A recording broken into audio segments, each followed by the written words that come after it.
Hello दोस्तों, कहानी की इस नई सीरीज में आप सभी का स्वागत है। आज की इस कहानी का नाम है चतुर पत्नी। उदयपुर गांव में एक अलसी ज्ञानचंद रहा करता था। वह रोज सुबह उठता, पूजा करता, खाना खाता और सो जाया करता, जिसकी वजह से उसकी पत्नी बहुत परेशान रहा करती थी। एक दिन ज्ञानचंद भरी दोपहरी में अपनी झोपड़ी में सो रहा होता है। ज्ञानचंद की पत्नी, अरे रे, अब तो उठ जाइए जी, अरे दया, आखिर कब तक यूं ही सोते रहोगे? सुबह से दोपहर हो गई है जी, उठ जाइए, जाकर अपने खेत देख आइए ना, इस बार की भी अपनी फसल अच्छी नहीं हुई है। हाँ ज्ञानचंद, अरे रे, क्यों तंग करती हो भाग्यवान? ये मेरा सोने का समय है। मेरा राहु बता रहा है कि अभी बाहर जाना मेरे लिए शुभ नहीं होगा। अभी खेत में जाऊंगा तो जरूर कोई अपशगुन होगा।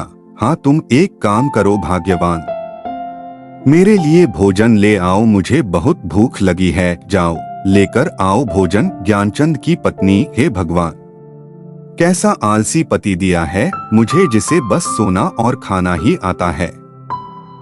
ज्ञानचंद की पत्नी, सुनिए जी, थोड़ी देर पहले ही तो भोजन किया था आपने और अभी फिर से, हे भगवान, दिन भर में कोई तो काम करते नहीं आप। हाय हाय, ये किस आदमी के साथ बंध गई मैं? दया रे दया। ज्ञानचंद की पत्नी रसोई में जाती है और ज्ञानचंद के लिए भोजन परोसकर लेकर आती है। ज्ञानचंद की पत्नी, ये देखिए जी, मैं आपके लिए भोजन ले आई हूँ, अब तो उठ जाइए ना। ज्ञानचंद, अरे वाह वाह, कितनी अच्छी खुशबू है भोजन की। लाओ लाओ भाग्यवान, भोजन दो मुझे। वाह वाह वाह, आज तो तुमने गुड़ का चूरमा भी बनाया है।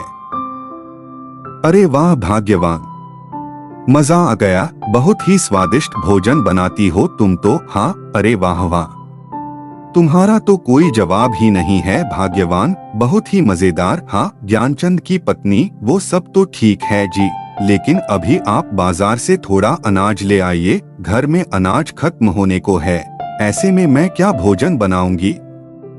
ज्ञानचंद, क्या कहा भाग्यवान, अनाज खत्म होने को है?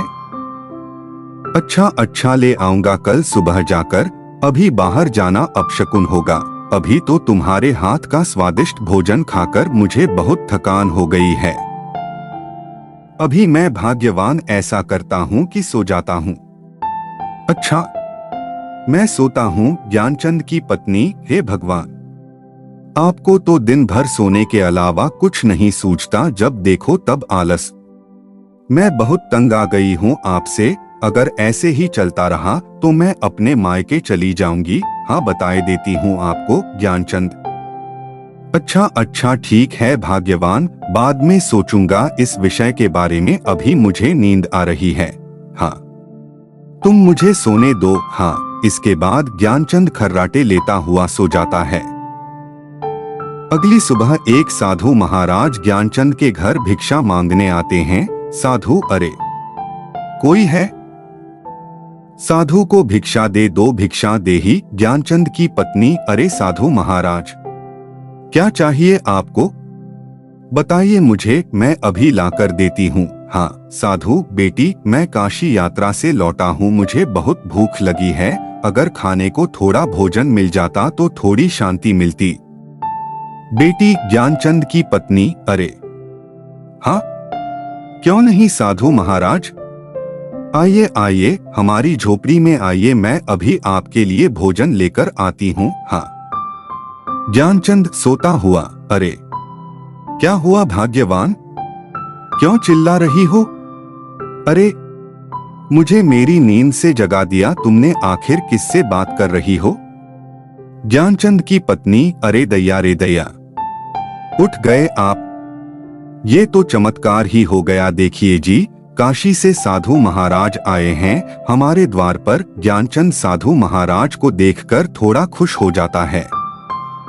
ज्ञानचंद, अरे माफ कीजिएगा महाराज जी, आइए आइए, आप अंदर आइए। वाह वाह, सुबह सुबह आपके दर्शन पाकर तो मैं धन्य ही हो गया। जिसके बाद साधु ज्ञानचंद की झोपड़ी में आकर बैठ जाते हैं ज्ञानचंद अरे भाग्यवान, जल्दी से महाराज के लिए भोजन लेकर आओ, जाओ जाओ जल्दी जाओ, जल्दी से लेकर आओ। ज्ञानचंद की पत्नी, मैं अभी भोजन लेकर आती हूँ साधु महाराज जी के लिए, बस मैं अभी गई अभी आई। ज्ञानचंद की पत्नी साधु के लिए भोजन से भरी थाली लेकर आती है। ज्ञानचंद की पत्नी, ये लीजिए महाराज, भोजन कीजिए कीजिए कीजिए, खाकर बताइए मेरे हाथों का भोजन कैसा लगा आपको। भोजन खाकर साधु, अरे वाह वाह, बहुत ही स्वादिष्ट भोजन था, मेरी तो आत्मा ही तृप्त हो गई। बेटा, सच में तुम्हारी पत्नी के हाथों में तो माँ अन्नपूर्णा का स्वाद है। बेटी बहुत खूब, मैं बहुत खुश हुआ, इसलिए तुम कोई भी मुझसे एक इच्छा मांग सकती हो। तभी ज्ञानचंद ये सुनकर खुश हो जाता है। ज्ञानचंद, क्या सच में महाराज आप मेरी एक इच्छा पूरी कर सकते हैं? अगर ये सत्य है महाराज, तो मुझे वरदान दे दीजिए कि मुझे जीवन में कभी कोई कार्य ना करना पड़े। महाराज, मैं पूरा जीवन आराम करके ही बिताना चाहता हूँ। हाँ, ये बात सुनकर साधु महाराज थोड़ा हैरान हो जाते हैं। साधु, ये तुम क्या बोल रहे हो बेटा? यह मनुष्य जीवन है, मनुष्य को अपना जीवन व्यतीत करने के लिए अपने दैनिक कार्य तो करने ही पड़ते हैं। तुम्हारी इच्छा सृष्टि के नियम के विरुद्ध है। बेटा ज्ञानचंद, महाराज आपने कहा ना कि आप मेरी एक इच्छा पूरी कर सकते हैं, तो मैंने आपको अपनी एक इच्छा बता दी। महाराज, अगर अब आपने मेरी इच्छा पूरी नहीं की तो यह आपके बोले गए शब्दों का अपमान होगा। तभी ज्ञानचंद की ये बात सुनकर साधु थोड़ा सोच में पड़ जाता है। साधु, अच्छा तो ठीक है, अगर यही बात है तो हम तुम्हारी इच्छा अवश्य ही पूरी करेंगे। अब हम अपने शब्दों को वापस नहीं ले सकते हैं, हम तुम्हारी इच्छा अवश्य ही पूरी करेंगे। तभी साधु अपनी चमत्कारी शक्तियों से एक हरे रंग का भयानक रक्षा प्रकट करता है। साधु, डरो मत, यह जादुई राक्षस है, यह तुम्हारी हर इच्छा पूरी करेगा। तुम्हारी इच्छा है कि तुम जीवन में कभी कोई कार्य ना करो, तो ये जादुई राक्षस तुम्हें कोई कार्य नहीं करने देगा।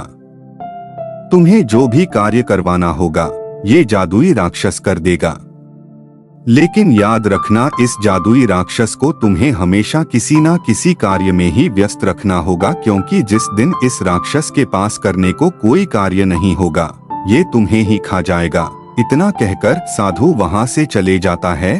तभी ये बात सुनकर ज्ञानचंद की पत्नी थोड़ा डर जाती है। ज्ञानचंद की पत्नी, नहीं नहीं, ये आपने क्या कर दिया जी? आपने आलस में आकर साधु महाराज जी से कैसी मूर्ख इच्छा मांग ली। मुझे तो आपके लिए बहुत चिंता हो रही है जी। अगर किसी दिन इस भयानक दिखने वाले राक्षस ने आपको ही खा लिया तो मैं क्या करूंगी जी? ज्ञानचंद, अरे भाग्यवान, तुम व्यर्थ में ही चिंता कर रही हो, ऐसा कुछ नहीं होगा। अब तुम देखना, मैं इस राक्षस से कैसे सारे कार्य करवाता हूँ। हाँ, अब तो मुझे कोई कार्य ही नहीं करना पड़ेगा और भाग्यवान, तुम्हें भी मुझसे कोई शिकायत नहीं होगी। हाँ राक्षस, मनुष्य, बोलो, मैं तुम्हारा क्या कार्य कर सकता हूँ? क्या आदेश है तुम्हारा? जल्दी बताओ, वरना मैं तुम्हें ही खा जाऊंगा। ज्ञानचंद, जाओ जादुई राक्षस, बाजार जाकर अनाज की बोरियां ले आओ जाओ। घर में अनाज की बोरियां नहीं है। राक्षस, ओह ठीक है, अभी जाता हूँ और लेकर आता हूँ अनाज की बोरियां। वह राक्षस अचानक से गायब हो गया और तुरंत ही अनाज की बोरी ले आता है, जिसे देखकर ज्ञानचंद और उसकी पत्नी हैरान हो जाते हैं। ज्ञानचंद की पत्नी, अरे जादुई राक्षस, तुम इतनी जल्दी अनाज की बोरी ले आई? मेरी तो कुछ समझ नहीं आ रहा। राक्षस, मैं कोई साधारण राक्षस नहीं हूँ, बल्कि एक मायावी राक्षस हूँ। इसलिए जो भी तुम मुझे कार्य करने को दोगे उसे मैं अपनी मायावी शक्ति से पल भर में ही कर दूंगा। अब बताओ और क्या कार्य करना है, वरना मैं तुम्हें ही खा जाऊंगा। ज्ञानचंद थोड़ा सोच में पड़ जाता है। ज्ञानचंद, अच्छा अच्छा ठीक है, तुम यहाँ से मेरे खेत में जाओ और जाकर सिंचाई कर दो। राक्षस, ठीक है, मैं तुम्हारे खेत की सिंचाई करके अभी आया। ज्ञानचंद की पत्नी, सुनिए जी, मुझे तो बहुत डर लग रहा है। ये जादुई राक्षस तो सच में बहुत भयानक है जी। अगर सच में इसने आपको कुछ कर दिया तो। ज्ञानचंद, अरे भाग्यवान, तुम देख रही हो ये कितनी जल्दी मेरा बताया हुआ कार्य कर देता है।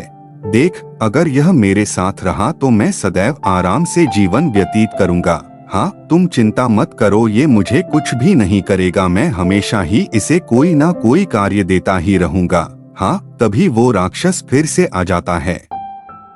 राक्षस है मनुष्य, मैं तुम्हारे खेत की सिंचाई कर आया हूँ। तुम्हारे खेत की सिंचाई करके मुझे बड़ा ही आनंद आया, लेकिन अभी मुझे बहुत जोरों की भूख लगी है। जल्दी से मेरे लिए भोजन का प्रबंध करो, वरना मैं तुम्हें ही खा जाऊंगा। ज्ञानचंद की पत्नी, अरे नहीं नहीं जादुई राक्षस, तुम क्या बोल रहे हो? इन्हें कुछ मत करना, मैं तुम्हारे लिए भोजन लेकर आती हूँ। तभी ज्ञानचंद की पत्नी राक्षस के लिए खूब सारा अलग अलग तरह का खाना लेकर आती है। सारा भोजन चटकर जाने के बाद भी राक्षस की भूख शांत नहीं होती। राक्षस, और भोजन लेकर आओ, जाओ, मुझे और भूख लगी है, जाओ, मेरी भूख शांत करो। ज्ञानचंद और उसकी पत्नी दोनों ये सुनकर दुखी हो जाते हैं। ज्ञानचंद, अरे पूरे घर का राशन तो खा गया ये जादुई राक्षस, आखिर अब कैसे शांत होगी इसकी भूख? तभी उसकी पत्नी घर के बाहर लगे एक तुलसी के पेड़ के पास जाती है और बहुत बड़े पतीले में, जिसमें खूब सारा दूध रखा होता है, उसमें उन तुलसी के पत्तों को डाल देती है और उस दूध के पतीले को राक्षस के पास लेकर जाती हैं। ज्ञानचंद की पत्नी, ये लो जादुई राक्षस, इस दूध को पी लो, इस दूध से तुम्हारी भूख शांत हो जाएगी। जिसके बाद राक्षस सारा दूध पी जाता है और एक लंबी डकार लेता है। राक्षस डकार मारते हुए, अब आया मजा, अब मेरी भूख शांत हो गई है। वाकई ये दूध बहुत ही स्वादिष्ट था, आनंद आ गया। अच्छा बताओ, अब क्या कार्य करना है तुम्हारा? जल्दी बताओ, वरना मैं तुम्हें खा जाऊंगा। अब ज्ञानचंद उसे कोई ना कोई काम बता देता और राक्षस झट से कर देता। लेकिन एक दिन ऐसा आया जब ज्ञानचंद के पास उस जादुई राक्षस को बताने के लिए कोई काम नहीं था। ऐसे में ज्ञानचंद बहुत दुखी हो गया। ज्ञानचंद, अरे भाग्यवान, ये मैंने क्या आफत अपने गले में डाली है? उस राक्षस को मैं जो भी काम देता हूँ, राक्षस उसे बहुत शीघ्र ही कर लेता है। आज तो मेरे पास उसे देने के लिए कोई काम भी नहीं बचा। अब ऐसे में तुम ही बताओ मैं क्या करूं? लगता है आज तो मुझे वो राक्षस खा ही जाएगा। भाग्यवान, अब मैं क्या करूंगा? अब तो मैं तुम्हें छोड़कर उस राक्षस के पेट में जाने वाला हूँ। ज्ञानचंद की पत्नी, दया रे दया, आप चुप हो जाइए जी। मैंने आपसे कहा था वो जादुई राक्षस बहुत भयानक है, लेकिन आप चिंता मत कीजिए, मैं उस जादुई राक्षस को आपको कुछ नहीं करने दूंगी। हाँ, लेकिन आपको भी मुझसे वादा करना होगा, आज के बाद आप अपने सारे काम खुद ही करेंगे। हाँ ज्ञानचंद, अरे हाँ भाग्यवान, मैं वादा करता हूँ आज से अपने सारे कार्य स्वयं ही करूँगा, लेकिन तुम मुझे उस राक्षस का भोजन बनने से बचा लो, बचा लो। भाग्यवान, ज्ञानचंद की पत्नी, अच्छा अच्छा ठीक है, अब आप देखना मैं उस राक्षस को आज कितना महत्वपूर्ण कार्य देती हूँ जिसे वो जादुई राक्षस कभी पूरा नहीं कर पाएगा। तभी वहाँ पर राक्षस आ जाता है और ज्ञानचंद से कहता है, राक्षस, हे मनुष्य, बताओ मुझे आज क्या कार्य करना है? जल्दी बताओ, वरना मैं तुम्हें ही खा जाऊंगा। ज्ञानचंद की पत्नी, ओ जादुई राक्षस, आज मैं तुझे काम देती हूँ। मेरी झोंपड़ी के पीछे एक मोती नाम का मेरा प्यारा कुत्ता रहता है। तुम जाओ, इस मोती की दुम को सीधा कर दो। जब तक उस मोती की दुम सीधी नहीं हो जाती, तुम यहाँ वापस मत आना। हाँ राक्षस, अच्छा अच्छा ठीक है, मैं अभी जाता हूँ, उस मोती कुत्ते की दुम को सीधी करके अभी आता हूँ। राक्षस के जाने के बाद ज्ञानचंद, अरे भाग्यवान, ये क्या काम दिया तुमने उस जादुई राक्षस को? तुम देखना, वो अभी मोती की दुम सीधी करके आता ही होगा। हाँ, अब तो वो मुझे खा ही जाएगा। ज्ञानचंद की पत्नी, दया रे दया, आप भी ना बिल्कुल मूर्ख हैं। अरे भला कुत्ते की भी दुम कभी सीधी होती है? वो जादुई राक्षस मोती की दुम को कभी सीधा नहीं कर पाएगा और ना वापस यहाँ लौटकर आएगा। ज्ञानचंद, अरे वाह भाग्यवान, अरे ये तो मैंने सोचा ही नहीं। अरे भाई वाह, मान गया तुम्हें, क्या दिमाग लगाया तुमने भाग्यवान। अब वो राक्षस वर्षों तक कभी मोती की दुम को सीधा नहीं कर पाएगा। अगले ही दिन से ज्ञानचंद अपने सारे काम खुद करने लगा, किसी आलस के बिना। और उधर जादुई राक्षस मोती के पीछे उसकी दुम को सीधा करने के लिए कई वर्षों तक यूं ही भागता रहा। ना तो वह कभी मोती की दुम को सीधा कर पाया और ना लौटकर ज्ञानचंद के पास आ पाया। उम्मीद है आपको यह कहानी पसंद आई होगी। ऐसी ही और मजेदार कहानियों के लिए बने रहिए हमारे साथ।